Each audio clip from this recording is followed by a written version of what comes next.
thanks again for being here. And from a policy perspective, if there's maybe one specific thing that we could do to support you, what would that be?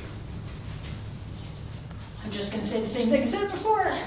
Look at alternative academics. Have that as an option. Have that as an option to develop it at the State Department level, that we're looking at something else aside from what the bare minimum is, or having that context for the public and parents and students.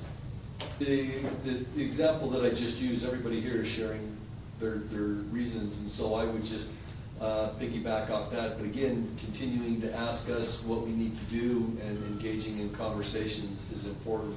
I think one of the things that would really be helpful, if I'm going to piggyback off the AI thing here with everyone else, is AI is a great tool and it's the future. I remember when the IT crash came years and years ago, and when I was teaching an IT class for College of Idaho, my recommendation to the students was, you need to get into the IT industry. You don't wait until your job gets consumed by that.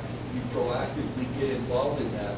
So being the administrator of a school teaching career technical programs, my recommendation would be, how do we, you, everybody here, find ways to implement AI into our classrooms?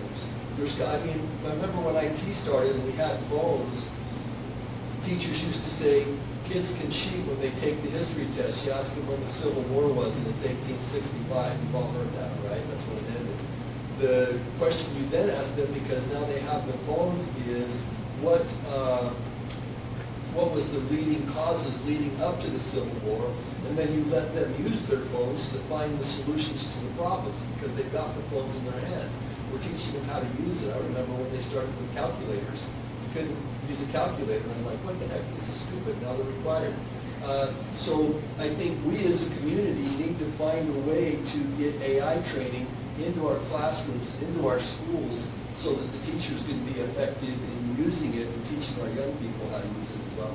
I would say from my perspective, just reflecting on the most recent legislative session, that a recent bill that would have impacted open enrollment for virtual district schools like Wilder would have been a big impact to us, given the numbers we have. And I think it's important for me just to take this opportunity, is WAVE is not trying to be the biggest online school. That's not my intention. I think 200, we're right about our sweet spot with like the size of staff that we have.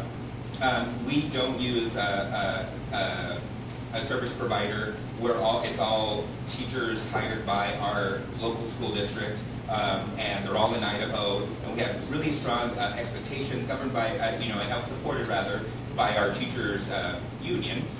So we just have a strong school. So that was one of the elements that, in regard to your question around policy, that I just would like to share.